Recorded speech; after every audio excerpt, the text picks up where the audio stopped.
Dito sa kanilang department store or hindi siya department store. Parang bilihan ng mga kung ano-ano. Yan, may medyas. Yan. Yan, mga bilihan ng mga ganyan.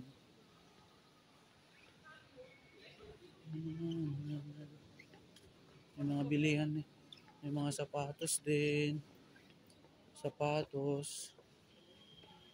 15 CL lang to. Ano to? Brief. Boxer short. 15 CL. 30. Yan, mga pantalon naman ito. Yan. Magkano yan? Levi's sana, ano? 90? Mura na yun, ah. 1,000.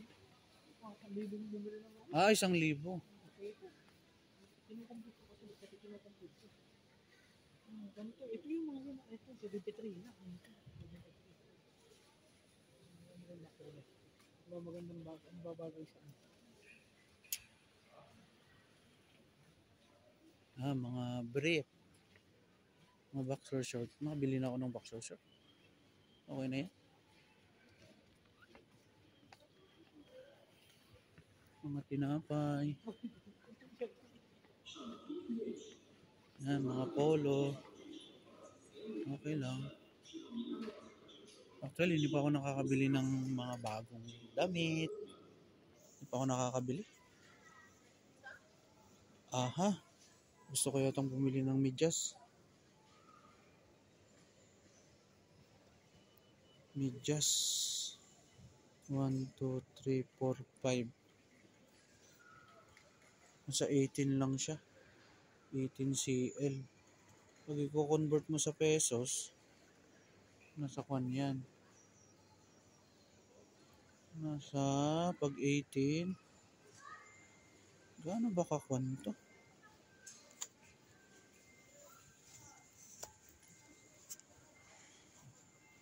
Pwede. Saan ko ba pwedeng bayaran to? Saan ko ba pwedeng bayaran to? Hanapin natin yung cashier, guys.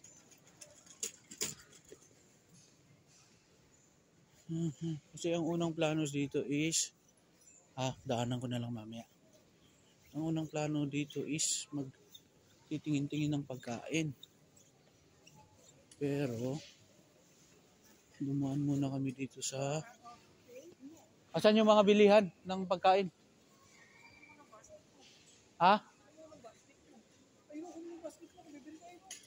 Bibili ng? Bibili ka mo ng pagkain na. Kumukuha ng basket. Saan Nakakawak mo lahat. Ay, basket to.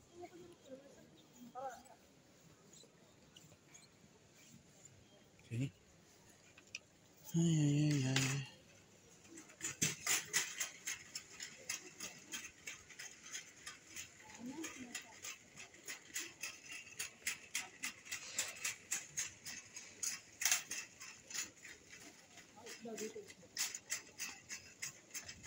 Dito na yung mga bilihan ng pagkain. Oo. Pang chicharon, ano?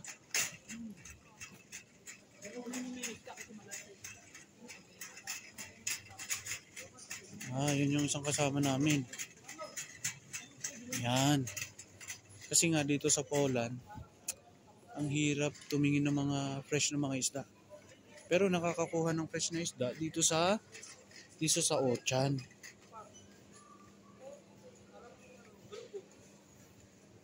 Hindi kasi ako mahilig sa isda eh. Asan? Kasi wala nang ulo. Parang galunggong yan. Hindi ko mahilig.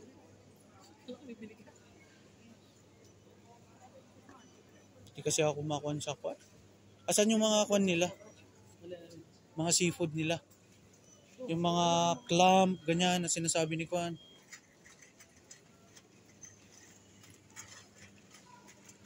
Hindi ako mahilig kasi sa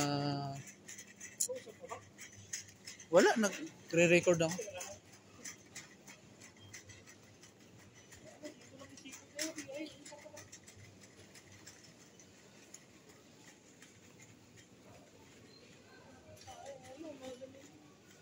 Asan yung sinasabi mo na nakapak na mga kwan na, mga yung crab ganyan. Wala naman dito ba? May sinasabi si ko na ganun ah.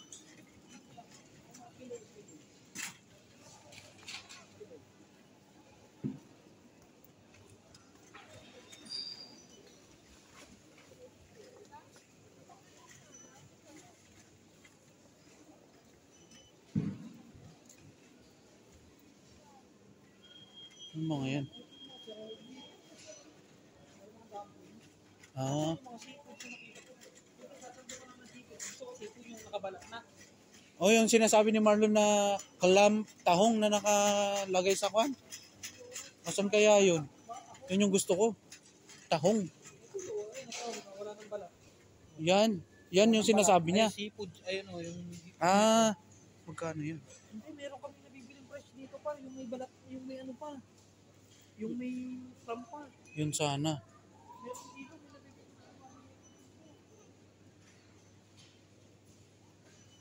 Saan yung clam na yun?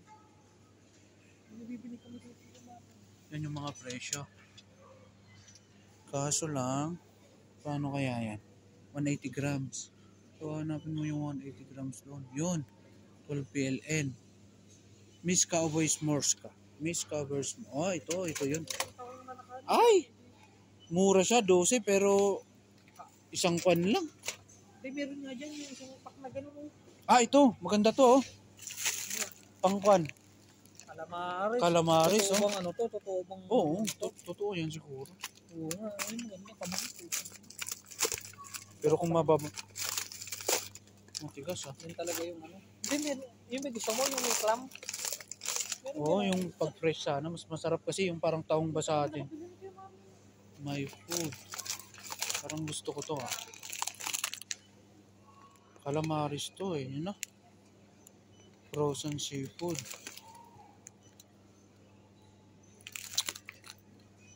Magkano kaya to? Titignan natin. Ah, Calamarnes. Calamarnes pa rin ang kwan niya pala. Ang tawag sa atin. Ano yan, guys? Calamarnes din ang kwan. Okay, kukunin ko to. Kunin ko yan. Kunin ko yan. Sarap din mag-calamares eh. Trip ko din mag-calamares. Nasa 20 lang siya. Pwede ko yung kainin ng mga... Siguro yan mga kwan. Mga 3 araw. Pwede ko rin gaming pulutan. Ganyan. Pulutan din. Nagdag ako ng isang basket. Kasi mukhang mapaparami tayo sa ating ipapurchase. Calamarnes ang tawag din. Yan, may mga pandin sila. May mga tawag dito. May mga pandin sila. May mga ice cream. Ice cream. Ikot lang tayo, guys. Ikot lang tayo. At saka ang isang plano kong bilhin dito, kaya ginusto kong pumunta dito. Kasi alam nyo guys, ang pagpunta dito mula sa bahay namin is nasa 30 minutes. Malayo. May mga bilihan malapit sa amin. Kaso nga lang, ano kaya to? May bilihan malapit sa amin pero walang ganitong mga fresh na mga seafood. Ano kaya to? Parang jelly-like na ako. Ano kaya yan? Ano kaya kung kukuha ako ng isda? Kasi nagpaplano akong magburo eh. Ah, sige, kuha ako. Kasi magbuburo isda ako. Buro isda. Hintayin natin guys yun yung matanda ko. Siya yung parang assistant dito sa lugar na to.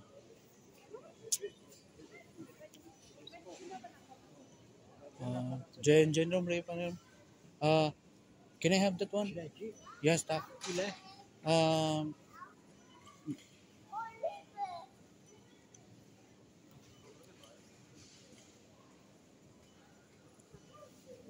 Tinatanong niya kung ilang kilo eh. Wala akong planong kumuha ng 1 kilo. Panyero ko? Tak. Thank you. Yun lang alam kong polish, panyer ko tak. Ang ibig sabihin ng panyer ko is sir or ginoo. Tapos ang tak is yes, kaya ginoo yes, di ba?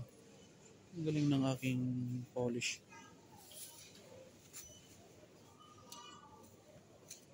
Jinko yan. Yan. Ganun lang. Jinko yan. Ibig sabihin naman ng jinko is thank you. Ngayon, mag-iikot tayo. Gusto kong tumingin ng tahong eh. Tahong talaga. May sinasabi yung mga kasama ko. Kaya napunta ako dito eh. Kasi tahong ang gusto ko. Na may shell para... Yun yung isang na-miss ko sa Pilipinas eh. Yung pagbili ng tahong. Tapos sasabawan. Sarap. Putok, batok. Nakaka-high blood. Nakaka-high blood din. Pero sa Pilipinas, kung paminsan-minsan lang naman na kinakain, okay lang. So, hanapin natin. Yan, may mga kwan sila dito. Madami dito ang gumagawa ng parang yan, yung mga yan. Gumagawa ng tawag dito, yung parang tinapa. Oo, tinapa, tama. Yun, may mga tinapa din sila dito. Maraming product ang polish na smoke. Mga smoke na mga product, mga smoke meat, smoke na mga isda, ganyan-ganyan. Yan. Yan, no? Ano kaya mga to? Nakakatuwang mga frozen ng mga strawberry, mga green peas, carrots. Okay. Yan yung mga hindi nakapak. Pero may mga nakapak dito ng mga, yan, mga hipon. Mga hipon. Sarap din, no? Sarap din kumuha ng hipon, ano? Magkano kaya ito? 43, mahal. Huwag na. Pero marami yun, marami. Marami kasi. Ito yun. May shell siya eh. Pero, hindi. Kung pala yun, yung parang siomai nila. Kala ko shell. Parang shell kasi yung itsura, pero hindi. Yung parang siomai nila dito. Mga local delicacy ba? Yan, dito ko kinuha yung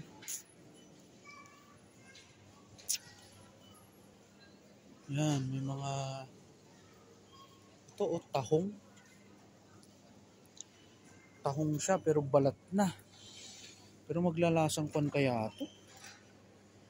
Pero maganda to, 3 layer. 3 layer. Pwedeng yun mo nalulutuin mo. At least secured siya. Pero so, hanapin natin 450 grams. 450 grams.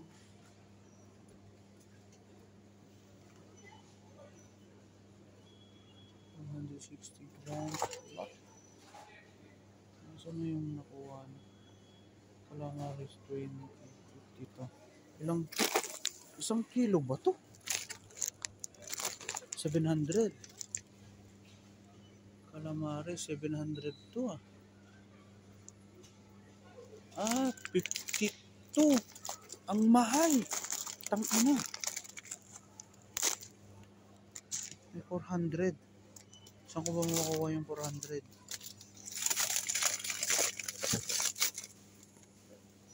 Calamari, Fresno. Ang mahal nito, 50 pala to. Ano kayang gagawin ko dito? 50. Parang ayoko. Mamahalan ako. Ito, meron dito. Kaya tayong mix. Magkano naman ito? Mahal? 400. 44.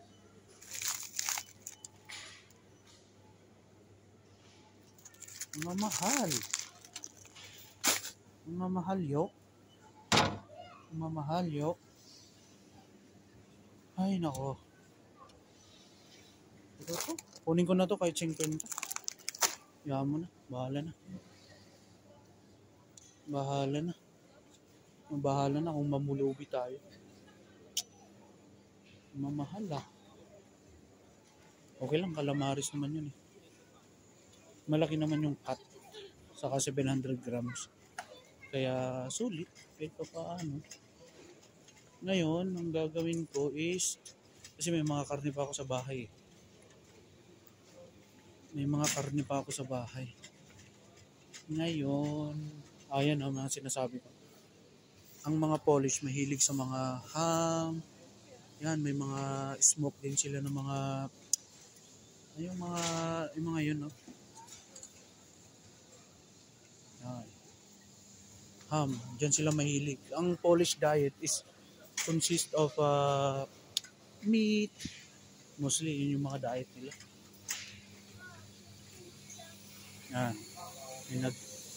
Yan yung tagalinis nila. Ngayon, ito yung mga sinasabi ko, guys. Yan. Mahilig sila sa mga sausages. Sausages. Yan, may mga tinapay din sila. May mga tinapay din sila. Nasa 9.50. Yan yung mga typical na mga sandwich o mga bread ng mga Polish people. Pero bago kami pumunta dito is kumain kami para syempre hindi kami mapapagastos sa mga konba, sa mga tawag dito, sa pagkain, di ba? Yan, may mga gulay din sila dito. Pero itong mga gulay na to is typical na to. Sa lahat ng mga sa malapit sa amin may mga ganyan. May mga ganyan.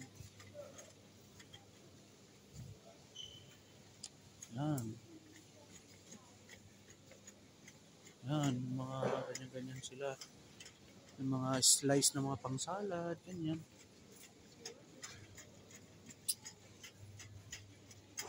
Yan, may mga, dito yung mga gulay section nila, kamatis, ganyan, may mga prutas din sila, ganyan-ganyan.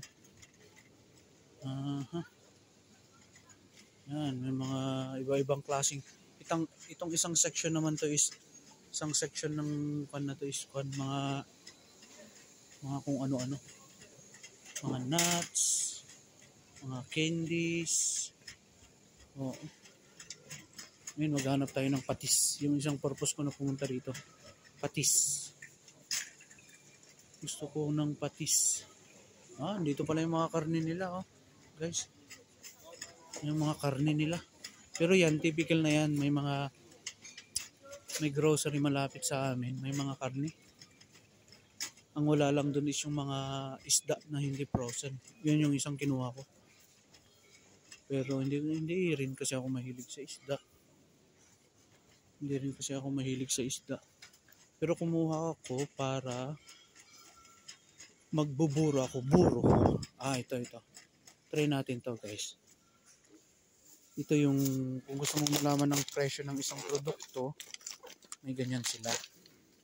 Ngayon, ang gagawin mo, is itatapat mo yung barcode dito sa kanyang sensor. Tapos yun yung presyo niya. 52. Mahal. Pero okay. Maganda rin kasi yung kalamanis na pangbaon. Saka yung trip na uminom at least pangpulutan na din, di ba? Kasi dito sa Poland, parang pan ko dito sa Poland is yung sa pagkain lang, doon ako bumabawi. Yun yung parang kasiyahan ko lang dito. Diba? Yun yung parang kung nakakapagluto ako ng nasasarapan ako, doon ako nasisiyahan. Yan, may mga alak din sila, pero ang Poland mahilig sa alak. Ano nyo yan? 1, 2, 3. 3 section is puro alak. Ito, puro beer naman dito sa kabila. Ay nako. Hanapin natin is patis, guys. Maghanap tayo ng patis. Dito tayo. Yan, kuwitin natin. Yan. Ito, may mga olive oil yata. Yan.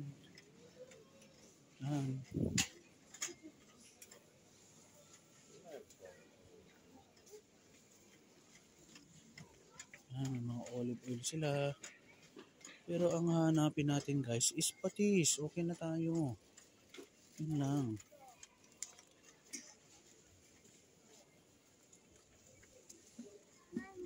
Sige.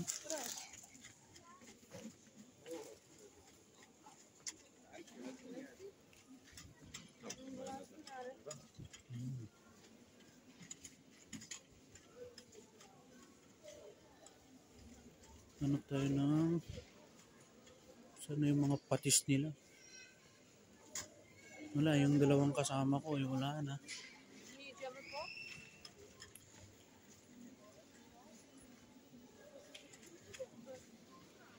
Patay tayo, asan tayo ang patis?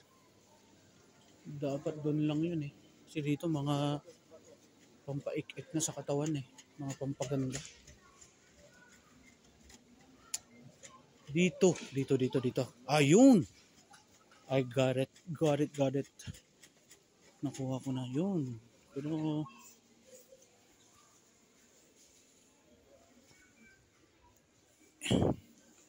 ito yung kanilang patis dito. Pero squid. Pero lasang patis yan. Don't worry. Pero syempre, ang patis natin sa Pilipinas is natural. Yun yung isang kagandahan. Dito, hindi ko alam kung paano ginawa yan. Pero lasang patis naman yan din. Okay na tayo. Siguro, try ko lang mag-ikot-ikot kasi baka may matipuhan ako pero parang wala na eh. Aha. Di ba may plano akong kumuha ng medyas. Ang gagawin ko pala, ang bayaran is ditong banda. Mga cashier. Ngayon, ang gagawin mo is dito sa isang section na to. Doon sa dulo hanggang doon sa dulo. Kunin mo yung mga gusto mong bilhin. Saka dito pala, mga cashier. So, ang gagawin natin, balikan natin guys yung kwan. Balikan natin guys yung tawag dito. Balikan natin yung medyas. Kasi nga, isa lang yung sapatos ko pang trabaho. Pwede ako nagpapalit ng medyas. Yung ibang mga medyas ko sira na. Yan yung isang kasama ko. Yan yung isang kasama ko.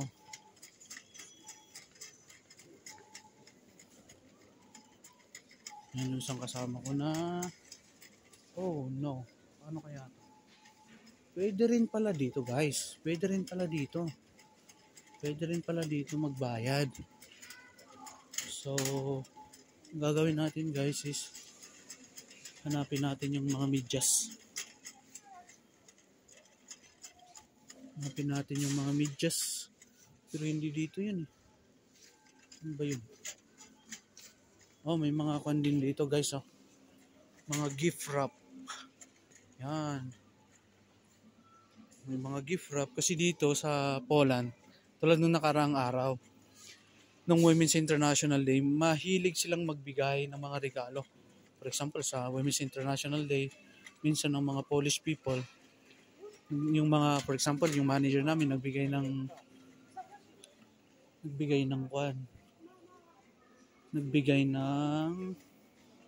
regalo sa kanyang katrabaho, yung secretary namin na si Magda. Pinapahalagaan nila yung mga babae dito. Kaya maganda dito. May respeto. Bawal dito yung bawal dito yung sa pinagtatrabahuan namin. Bawal ang bastos to. Yun, yung medyas pala. Yan, may mga halaman din dito guys. Yan, halaman. Kung gusto mong maghalaman, kompleto. Pero okay na ako. Okay na, kasi tumatawag na yung kasama ko.